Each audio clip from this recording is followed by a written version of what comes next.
Good morning. We are going to continue working with the book of Esther. And the point is to try to learn from it something that might be good for us and applicable to us. And last Tuesday night when we stopped, we were looking at what King Ahasuerus' council of 7 felt should be done because Vashti had refused to come to his banquet as he requested her to. And I kind of peeled off from that and asked the question and then answered the question, was there concerns that they prevent the rest of the ladies in the country, the nation, from following the Queen Vashti's example? If once they heard what she had done, refusing to come at the king's request. And it's interesting to me that their conclusion of what would happen as others heard of the conduct of their queen, if nothing was done, if there were no consequences, would be to follow suit. And so the goal was to help all of the wives in Esther chapter 1, the story on the account in the scriptures. And verse 20, when the king's decree, which we shall make, is proclaimed throughout all the empire, for it's great, all the wives will honor their husbands, both great and small. And the reply pleased the king, and the instruction or the decision was that Vashti would be banned from the throne. She would no longer be queen, and the king would never, I guess, consider her to be his wife, or at least function as his wife from that point on. And as life goes, of course, they followed through. And in chapter 2, we start out with the phrase, after these things, the wrath of the king Ahasuerus subsided. Lo and behold, people get upset, they get all worked up about things, and then pretty soon things subside, and they maybe begins to forget or to miss some of the things that they enjoyed about, in this case, the relationship that King Ahasuerus had with his queen, Vashti, at that time. And so he apparently expressed to some of the people that worked in his cabinet, and so they came up with the idea that they gathered together all the beautiful young virgins and let the king appoint officers in the province of his kingdom, that they may gather all of these beautiful young virgins to Shushan the citadel, into the women's quarters, under the custody of a man by the name of Haggai. And he was the king's eunuch, a custodian of the women. And that these women, after they be selected, that they beauty preparations be given to them, and then let the young women who pleases the king be queen instead of Vashti. And the king thought that was a good idea. The next thought is the thing pleased the king, and he did so. And so it's interesting to me that I don't know what the romantic relationship is in a marriage, if you want to look at it that way, and I think you should, that begins that way. I don't know how intimate, how mutual the relationship is, whether it ever really becomes a loving relationship. I would assume that it does, assuming that they both treat each other in a loving way. But it's not the way in the United States of America, at least at this time, that we normally consummate marriages or come to agree to marry or something. And so the king actually has interviews a lot of people. We're not told how many people it was, so I don't really know how many it was, but we're told quite a bit about what is done. And so that's the plan. We're going to gather together all the beautiful women that we can, bring them to the citadel. We're going to put them in charge of eunuch who will take care of them and to some degree provide for their purification, their beautification, and I would assume some training as to how to function in the king's court would take place at that time. And then we're kind of introduced to a person and a factor that you wouldn't think of so much in this situation, and that's that there's a Jew there, and his name is Mordecai. And this Jew happened to be a man who was cousin to a very beautiful virgin, and she was caught up in the roundup of beautiful women, possible queens for the king. And Mordecai had been, we're told that he was the son of Jair, the son of Shimei, the son of Kish, and he was a Benjamite of the tribe of Benjamin. And when you read that, you don't think too much about it. I mean, there's Kish, Shimei, Jair, and Mordecai. And then we're going to deal with Mordecai in the story.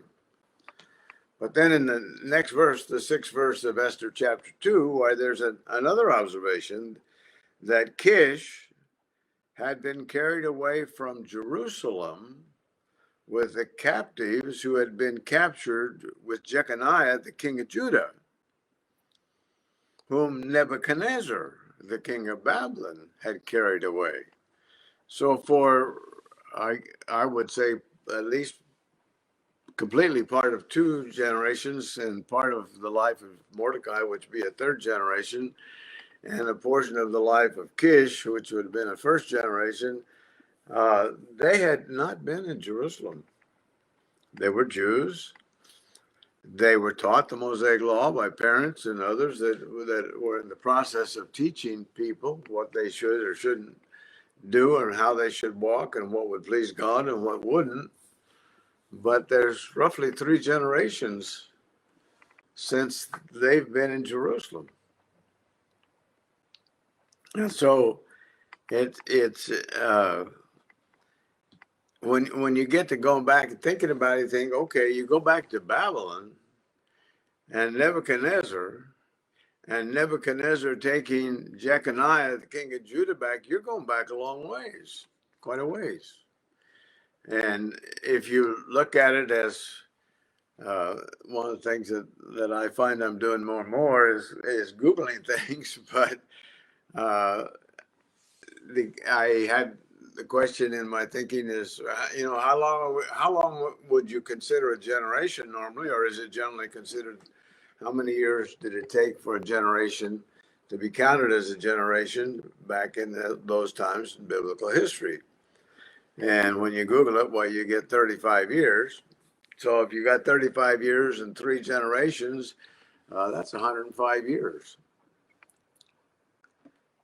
Goes back to the time that Israel, the nation Israel, as it was divided, Israel and Judah, the Israel portion of it went into captivity first, and then Judah followed, and the temple is destroyed, and all kinds of things go south, wrong, bad, and so it's a good deal of time has passed, and now we're going to deal with this group of Jews living in captivity under the leadership, the authority of King Ahasuerus,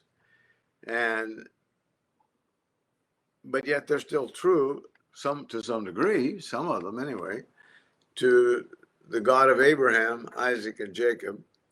They were raised under the Mosaic Law, and it's interesting when we look at Esther, that's what we're going to do now, as she's been selected and included in this group of people that are potential queens. We're going to look at Esther, and and Esther really, if you look at it as you go on, and we think about it in the way we would think about things in modern times. I don't know how old she was when both of her parents died. The text tells us they both died. And I don't know how old she was when she was raised by uh, her cousin, as it would be, I guess. The account says that Mordecai had brought up Hadassah, that is Esther, his uncle's daughter. So she was his uncle's daughter, and she had neither father or mother. So she was an orphan. And most normally, when we think about people that have lost their parents, whether it's, I mean, we have right now in the Middle East, in other areas where war is going on, we have thousands of people that lose their parents. Some of them lose their parents that are after they're grown and they have their own families, but a lot of children are orphans. A lot of children see very serious and cruel things happen in their lives. And it doesn't usually make for an easy transition into adulthood for children. It creates insecurities and feelings of being unworthy or not valued, and so you think this is going to be kind of a troubled person. I don't know. I don't have a lot of insight other than what we have in this account of Esther's personality, but I think there's some indicators. And I think Esther turned out to be a pretty well balanced person. And she handled the transition from being a captive in a foreign land 3 generations back to being the queen in the land. And she handles it pretty well. And she handles it in what I would say is a godly way for a woman, for a wife, for a queen who was raised as an orphan. But she's described in Esther chapter 2 and verse 7, after stating that she had neither father nor mother, the young woman was lovely and beautiful when her father and mother died. Mordecai took her as his own daughter. So her cousin took her and raised her as his own daughter. I'd like to know how old she was, but I don't really know, and I don't think there's any way to find out. And so this woman, when I read that description, she must have been very attractive physically, because that's all they're looking at primarily, as I understand it. At least that's the only thing they talk about when they say select beautiful women from among all the citizens of the country and bring them to the citadel to where they can be trained and beautified and purified and probably educated to some degree as to how to function as a queen. But they're primarily looking at the outside. But when I read that description, the young woman was lovely and beautiful. I may be wrong, but I don't think so. I think the expression lovely has to focus more on the person, the character of the person, and beautiful more on the outward beauty of the woman. How she conducts herself, how she reacts and relates to people, I think falls in the category of being a lovely person. She was a lovely person. My wife and I had not a very exciting experience last night, but we waited for about 4 or 5 hours for AAA to send out a wrecker to pick up a car that not I was riding, my wife was riding in actually the day before, that quit running.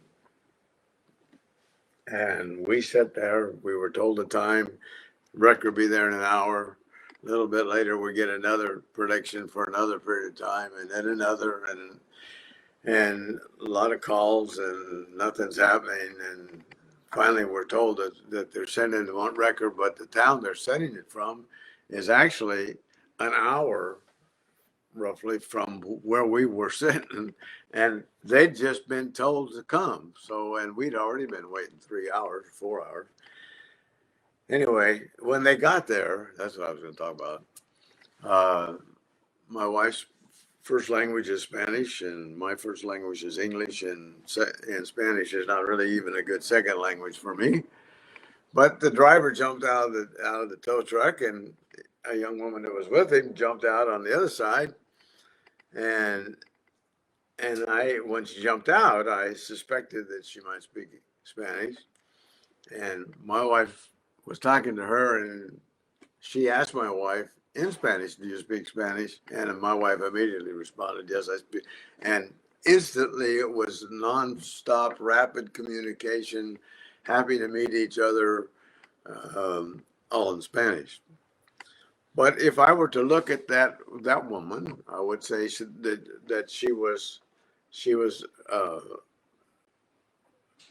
a pleasing sort of a woman. The driver was a pleasing sort of a man. They were tried to be very happy, helpful, and very and very apologetic for the fact that when they realized that we'd been sitting waiting for them 4 or 5 hours, they were shocked, surprised, and so physically they were reasonably normal people, handsome and beautiful in a normal sense, but they were very nice people. They were lovely people. And so when we go on talking about Esther, she's a person that is able to conduct herself in situations that in many cases would be considered extremely stressful, and yet she seemed to do very well. She come off as a lovely person, a beautiful person. She was raised as an orphan, and so she was one of those that was gathered at Shushan, the citadel, under the custody of Haggai.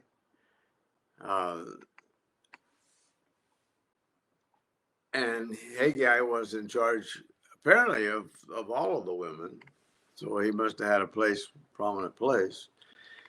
And then in verse 9 of chapter 2, it says, the young woman pleased Haggai. Well, he's looking at all of the potential brides, I guess you would say, for the king, and all the potential queens for the king. And they're all probably very attractive women physically. But I believe that as he's working with them, I'm sure he comes away from some of his interaction with some of the women as, they may be really beautiful, but man, they'd be meaner than a snake to live with. But in this case, that's not where Esther is. Esther is lovely and she's beautiful. And when Haggai met her, she pleased him. And I don't believe there was anything sexual or sensual about it. She was a nice person. And she obtained his favor. And because of that, we read in the next thought, so he readily gave beauty preparations for her. And we'll read a little bit about what they were. But he was quick to do it, is the thought. He didn't hesitate to do it. And actually, when you read through it, and we will in just a minute, you find that he puts her in a better place, takes better care of her, looks after her more carefully than he is some other people in that same group of women. And my point, and the point I want us to think about for a moment, is this is a product of being raised under the Mosaic law. In other words, she was a Jew being raised by a Jew who was loyal to God, undoubtedly was endeavoring to observe the Mosaic law to the degree that he could, was I'm sure looking forward that somehow God would protect as he had promised and maintain his people as he had promised, and hopefully they would someday get back into their land as he had promised. And they still haven't totally achieved, and they will yet achieve. But that's the man Mordecai that raised Esther. And he raised the person that's interacting with this gentleman Haggai in such a way that he thinks she's all right. She's somebody to favor. She's somebody she could do a good job in this job of queen and wife and whatever all goes with that job at that time in that country. So it says again, the young woman pleased him. She obtained his favor, so he readily gave beauty preparations to her besides her allowance. So what I would understand that there was an allowance for all of the women for beauty preparations, but he gave some additional beauty preparations to her. And then he gave her 7 choice maidservants. 7 choice maidservants were provided for her from the king's palace. So again, there was apparently a fleet of maids that were to be at the service of these women who were preparing to audition, you might say, before the king for the job of queen and wife. And he gives her choice maidservants, 7 choice maidservants. And he moved her and her maidservants into the best place in the house of the women. So I think what the Holy Spirit has written for us is enough to help us to realize if we're trying to get from what we want to, that truth that we find in the epistles, godliness is profitable unto all things. Whether you learn it from the Mosaic Law, whether you learn it from the epistles that are for the church specifically as to how the church is to function, whether you learn it as an aside from the experiences of the nation Israel at various times, it's profitable.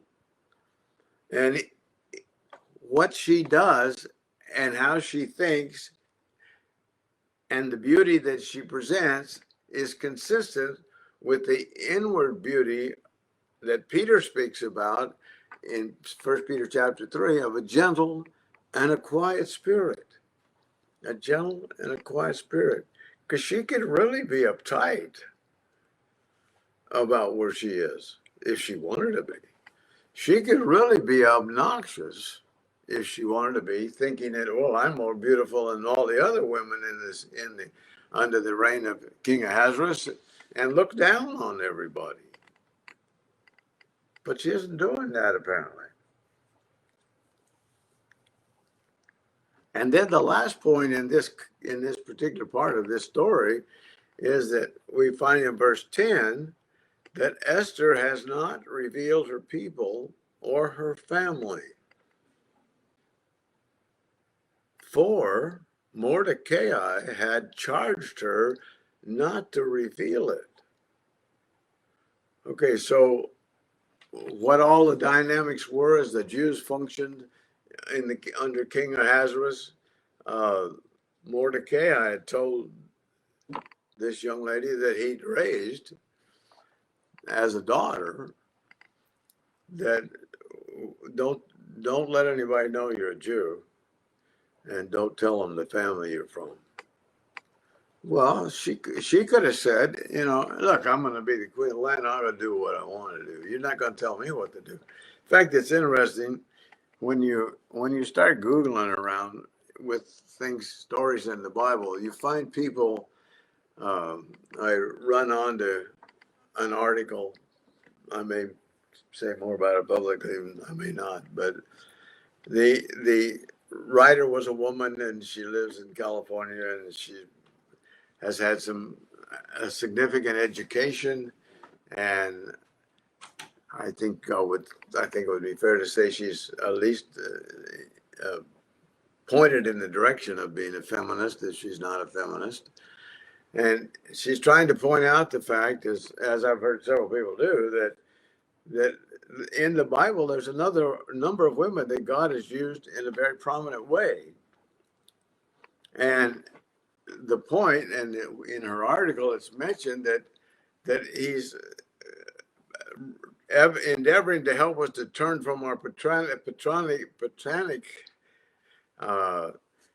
outlook, in other words, a male-oriented outlook, to, I guess, a female-oriented outlook or something, and then they will point out, and she does in her article, 4 or 5 different women that are mentioned in the Bible, Esther being one of them.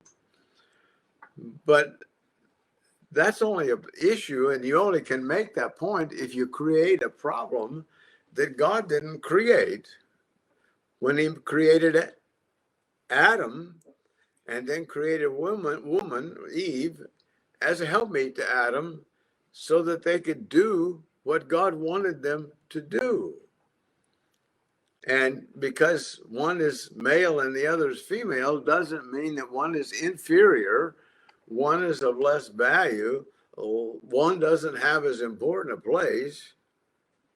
And that's the one that was created second, and the one that was created to help the one that was created first do what God was going to hold him accountable and responsible for getting done.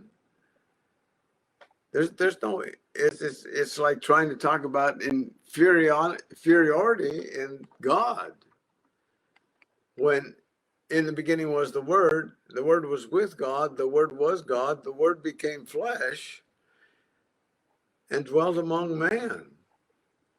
Was he inferior to God? No, he's part of God. It's not a conflict unless you're going to make a conflict. And God never indicates that woman is inferior to man or of less value than men or less loved, should be less loved than man. It's a place of function.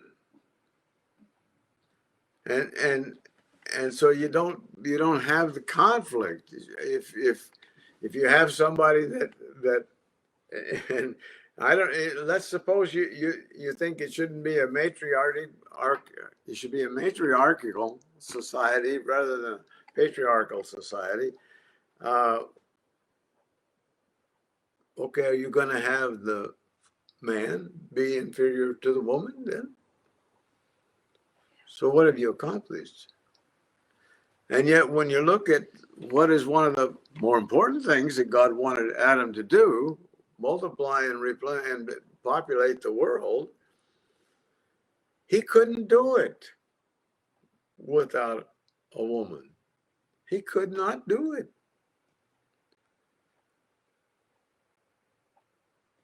But that doesn't change the order of responsibility and accountability under God in the way that he created, so that a woman has a desire for a man, a normal woman, a normal healthy woman in her life, and a man has a desire for a woman. And as Adam said early in the book of Genesis, therefore shall a man leave his father and mother, cleave to his wife, and they shall become one flesh.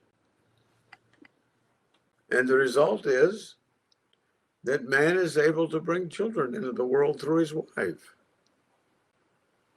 Is one of them more important or less important? No, you can't do it without both. And so if culture or society or something decides that one is inferior, the other is superior, so we've got to change the course of things and it'll be better, it won't be. It won't be better.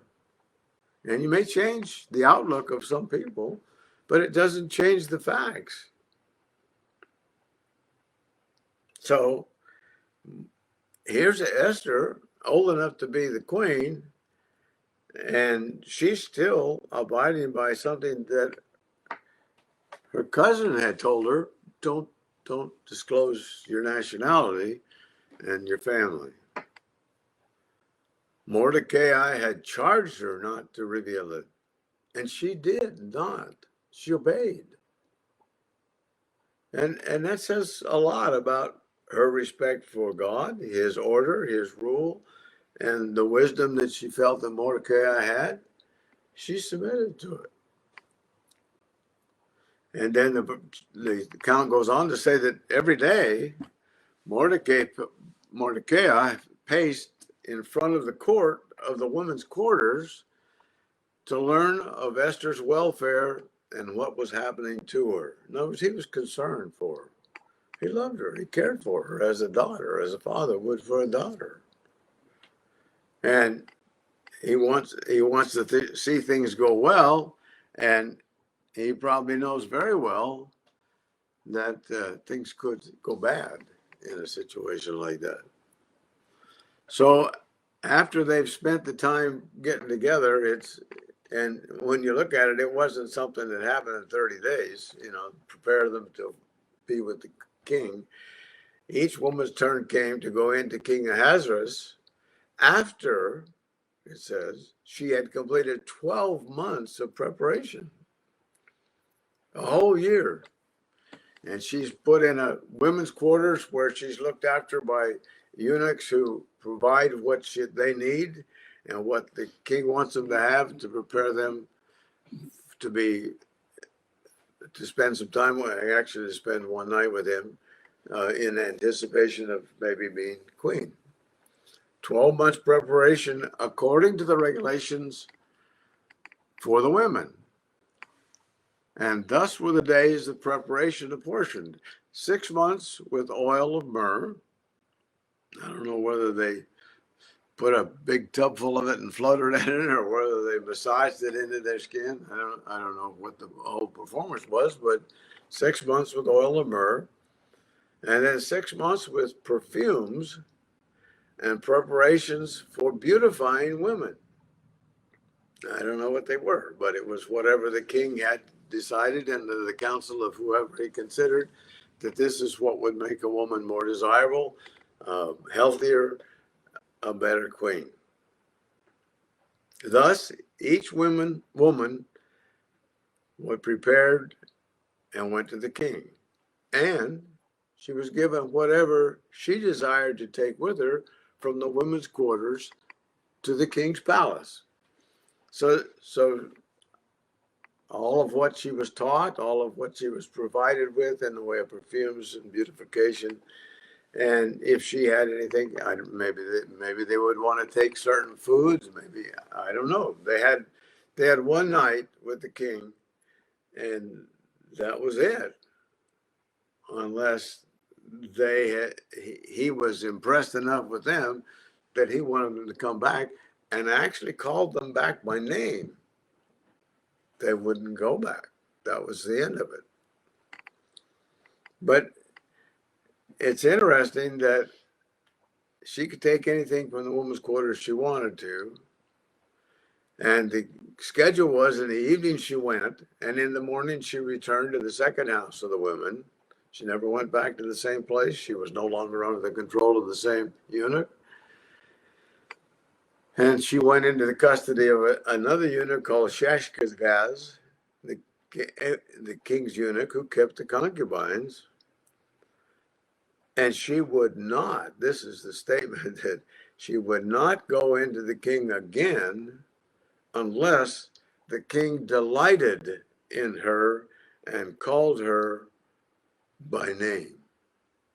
So it was a one-shot deal. I mean, you spend a whole year preparing for this evening, and you spend the evening with the king, and then you go back where the concubines are kept under the care of another eunuch.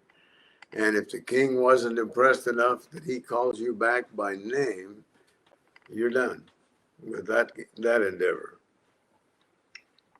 And then verse 15 of chapter 2 tells us that when the turn came for Esther, the daughter of Abihail, the uncle of Mordecai, who had taken her as his daughter to go into the king, she requested nothing but what Haggai, the king's eunuch, the custodian of the women, advised. Now remember that Haggai, from the moment he saw her, was impressed. And he took extra care to make sure she had all the things he thought she needed, and got the choice servants to look after her and care for her. And I assume that meant helping her with whatever way the treatments, the myrrh and all was applied, and the perfumes and preparations for beautifying women, what and where and how they were applied, and all of that was handled by her servants. But he made sure that she got good care in the best place. And so when it came time for her to go in and spend her one shot with King Ahasuerus, she took nothing but what Haggai, the king's eunuch, the custodian of the women, advised. And that was pretty smart, because he probably knew as much as anybody knew what would impress and what the king would enjoy.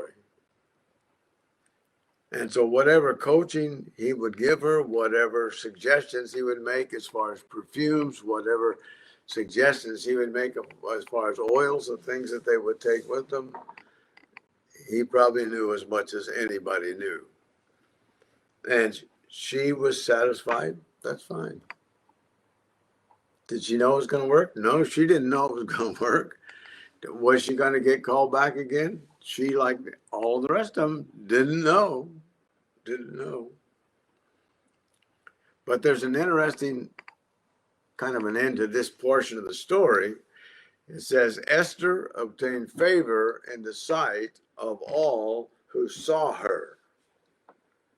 Esther obtained favor in the sight of all who saw her. She's a virgin. She's beautiful. She's lovely.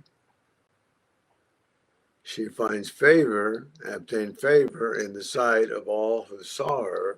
And as far as being anxious about going and spending the evening, the night with King Ahasuerus, and taking, what should I take? Should I wear this? Should I wear that? This is what it was suggested by Haggai that she take. That's all. That's fine. I'll go with that. And that's what she did. And again, I credit that to the training that she got under the Mosaic Law. And you may say, I don't understand why you connect that to the Mosaic Law, because that was a tough law. I mean, that was a law that in Acts 15 we find that the Jews are trying to decide whether the Gentiles are going to take on the Mosaic Law, or whether they should apply the Mosaic Law to Gentiles who were being converted. And they said, neither we nor our fathers were able to bear this law. And that's true, because part of the purpose of the law was to teach the Jews that all that God tells us to do, we'll do, you can't do. And to teach us, as we observe in the Hebrew scriptures, their effort, that they couldn't do it. So that we will come to the place that we say, God, be merciful to us as sinners. We can't live a life that would be pleasing to you. Nobody can. Wouldn't make any difference whether they were Jews or Gentiles or who they were. Nobody can. It's impossible. So God was faithful and just to send Jesus Christ to this earth to suffer and die, so that God could be faithful and just and forgiving us our sins, because he paid the price. He paid for our sins. And what the Jews needed to learn, and what we have to do, is repent of our sins and ask God for mercy. That's what the gospel's all about. It isn't about 10 commandments that you have to keep. It isn't about 10 commandments and chapter after chapter after chapter of ordinances as to how to practically apply them in our lives. It's about allowing that whole system to cause us to say, we can't do it. And yet, it's interesting, there's 4, 5, 6, 8 places where there's very strong statements to the effect that the law was all about judgment? No. Love. All about love. The whole point, the focus of the law was love, because God wanted his people, God wants all of his creation to come to the place that they recognize there's things that if I do them that please God, they're in my best interest. And so it's all about love. And so to the degree that Esther learned that fact from the Mosaic law, as it was expressed to her by Mordecai and by others in her life who would hopefully were preaching the law, prophets that were prophesying the law, then she turns out to be the person that she is. And if any husband or wife wants to know how they ought to be in order to please God, it's the kind of person Esther was.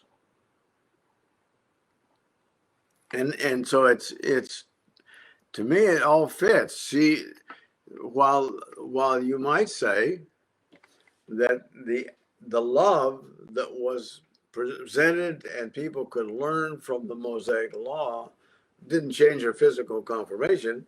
Well, that's probably true to a point, but there's another point where that's not true. You know, in 1 Peter 3 that I mentioned a moment ago, I've often spoken from that passage and referred to the instruction given by Peter to believers in the Lord Jesus Christ today as a forgotten health and beauty secret.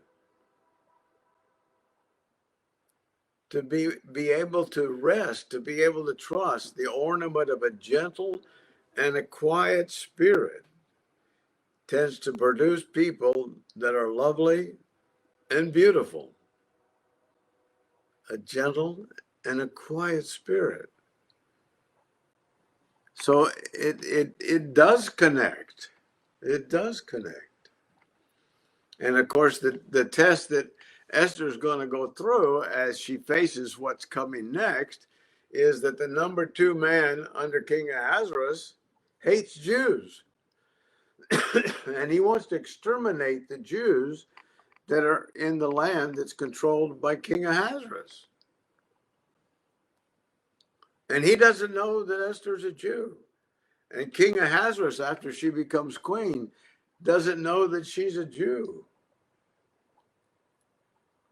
until the decree that the king allowed him to be signed into law.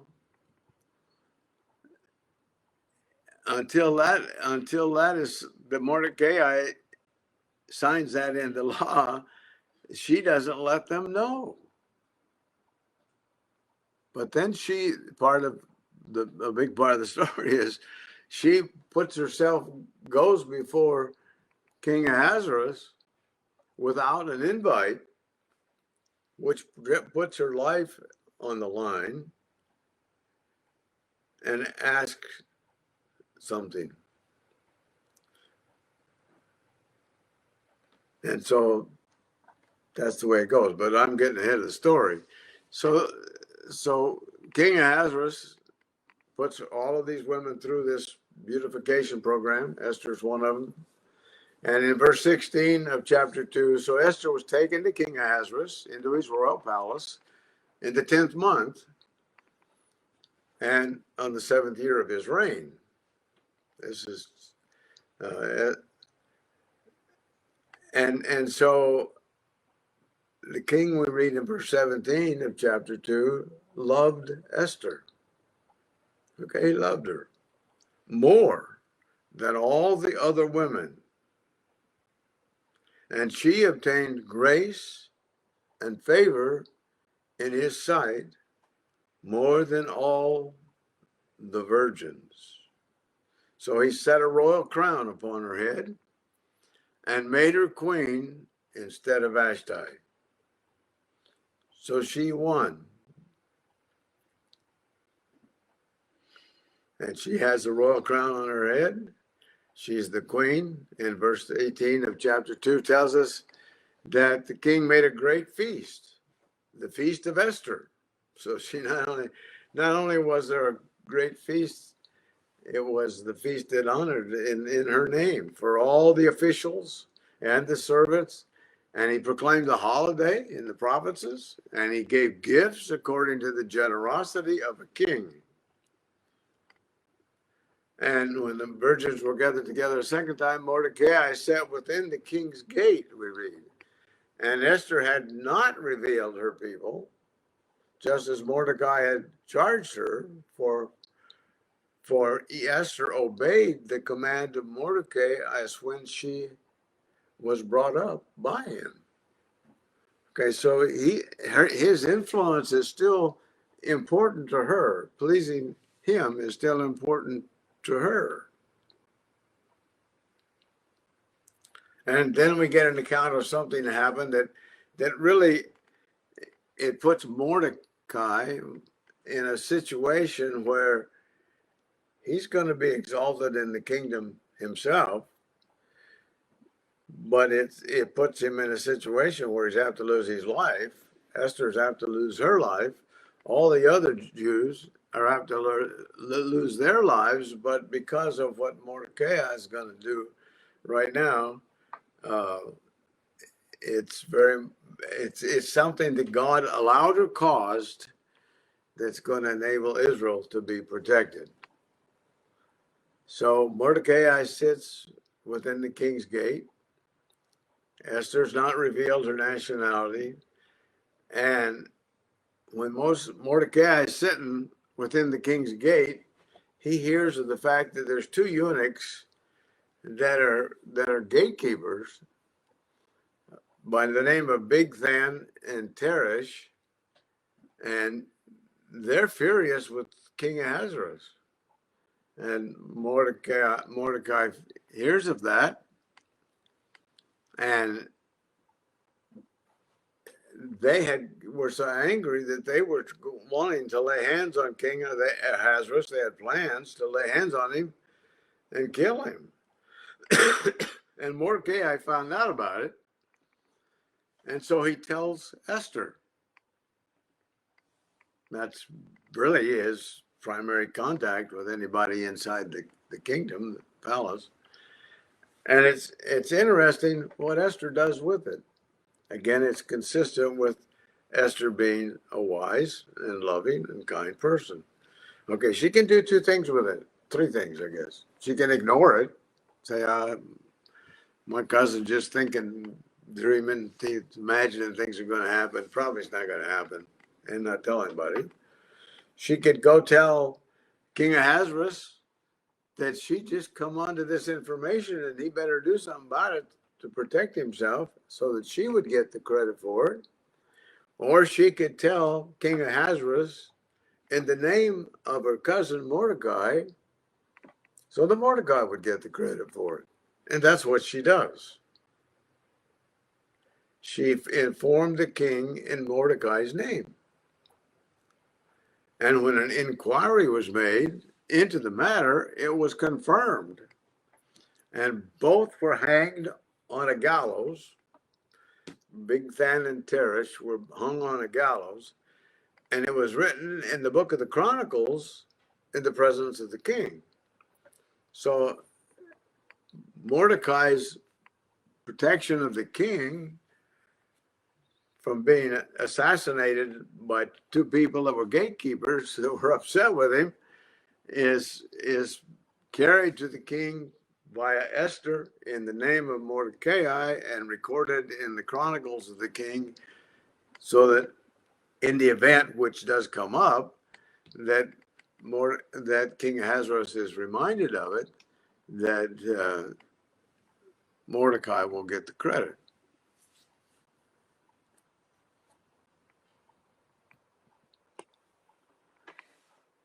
And then in chapter 3, as we're moving through the book of Esther, Haman comes on the scene. King Ahasuerus, we're told, promoted Haman, the son of Hammedatha the Agagite, and advanced him and set his seat above all the princes who were with him. So Haman it goes from whatever role he had prior to that in King Ahasuerus, you might say, kingdom and cabinet and advisors, and he's moved all the way to the top.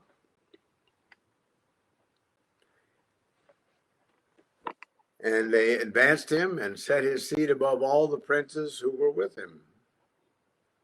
And all the king's servants who were within the king's gates bowed and paid homage to Haman, for so the king had commanded concerning him. The king had said, you need to do this. But Mordecai would not bow or pay homage. Well, why wouldn't he? Well, I can't tell you in detail. I can't tell you because it's told specifically, but I can easily understand that he would feel that for him to bow down and pay homage to some other human being was not something that would please one who worships the God of heaven and earth, the creator of the universe. And so he wouldn't do it. He didn't do it. And when he was challenged about it, his response was the fact that I'm a Jew. Mordecai told those of the people that were in that area that were observing the fact that they were bowing down and paying homage to Haman, but Mordecai wasn't. And when he was chided or questioned by some of them, why his response was, I'm a Jew. And when Haman saw that Mordecai wouldn't bow down and pay homage, Haman was filled with wrath.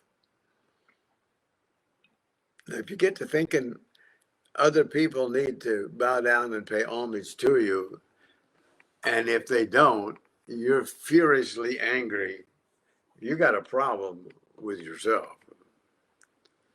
Who do you think you are? Who do you think other people are, or where do you think other people are that they're so far below you that they need to pay homage to you? And if you are full of wrath and you don't deal with it some way in a godly way, it's probably going to consume you ultimately. And that's what happens to Haman. He's really upset.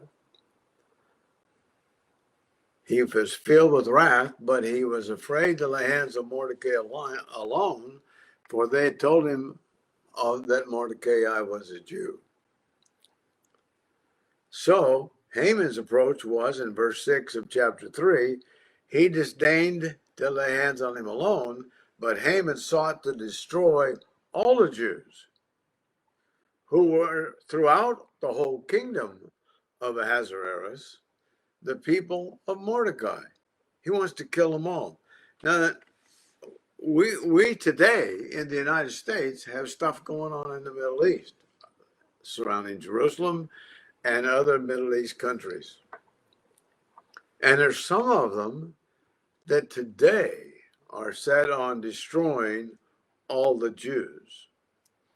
And all I would say to any of us as we look at the situation that some are trying to save the Jews and some are trying to destroy the Jews, we as the United States have been the friend of the Jews for a good long time.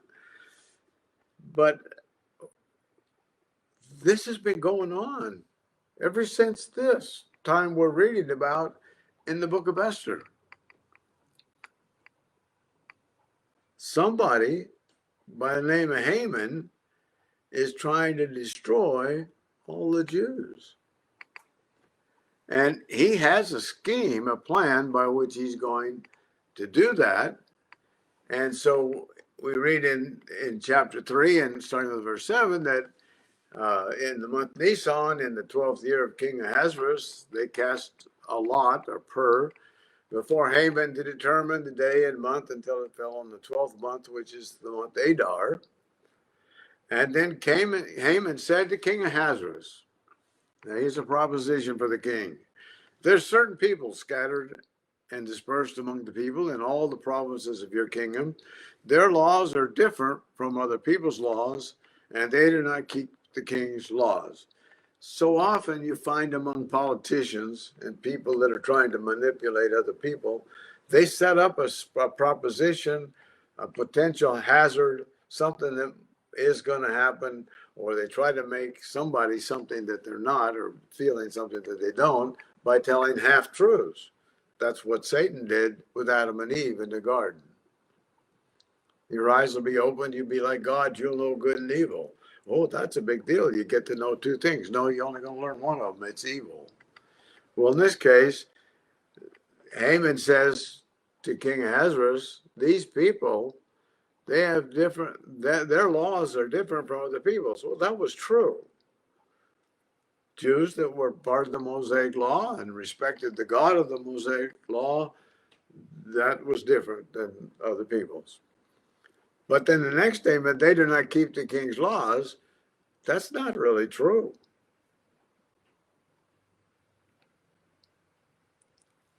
Therefore, it is not fitting for the king, in light of this half-truth that I've told you, which is a lie, it's not fitting for the king to let them remain. If it please the king, let a decree be written that they be destroyed. And I will pay 10,000 talents of silver into the hands of those who do the work to bring it into the king's treasuries. That's kind of a funny business deal to me. He wants the king to issue a decree, and Haman, is willing to pay $10,000, 10,000 talents of silver to the people that are doing the work, but it's supposed to go into the king's treasuries. So the king took his signet ring from his hand, gave it to Haman, the son of Hammedatha, the Agagite. And that's kind of interesting as to who that might be. The enemy of the Jews, no doubt about what that is. And the king said to Haman, the money and the people are given to you to do with them as it seems good to you. And it's interesting when you do a little looking. I'm not going to draw any conclusions, but I'll just share with you. If you Google, and I did, about who was Haman and what's his background. So there's a webpage called www.questions.org, and on July 4th, 2022, they put a posting. Haman was an Agagite, the son of Hammedatha. Haman was likely a descendant of Agag, the king of the Amalekites. Well, if you remember Agag, he's the one that Saul was supposed to kill, and Saul saved alive, and the one that approached with the speech, surely the bitterness of death is past. Well, it hadn't for him, and he died. Wikipedia comes up with, are the Amalekites and the Agagites the same? And it states that a well-known mid-Shek explanation of the term relates it to King Agag of the Amalekites, whereby it is viewed as meaning either literally a descendant of Agag or a symbolic term for an anti-Semite, due to the Amalekites being the perennial enemy of the Israelites. So apparently he goes back to that country, and he's set on destroying all of the Jews. And Esther is a Jew, and Mordecai is a Jew. And what are they going to do? And sad to say, I just ran out of time. So I'll pick this up, Lord willing, this coming Tuesday at this point in Esther chapter 3, and we'll see the decree that Haman had him draw up, and see how it will affect the lives of the people that are Jews, and it's not very pretty. Hit the like button, if you will, and we look forward to seeing you this coming Tuesday. Maybe not really seeing you. Maybe you'll see me, but I won't see you. But may the Lord bless you. Goodbye.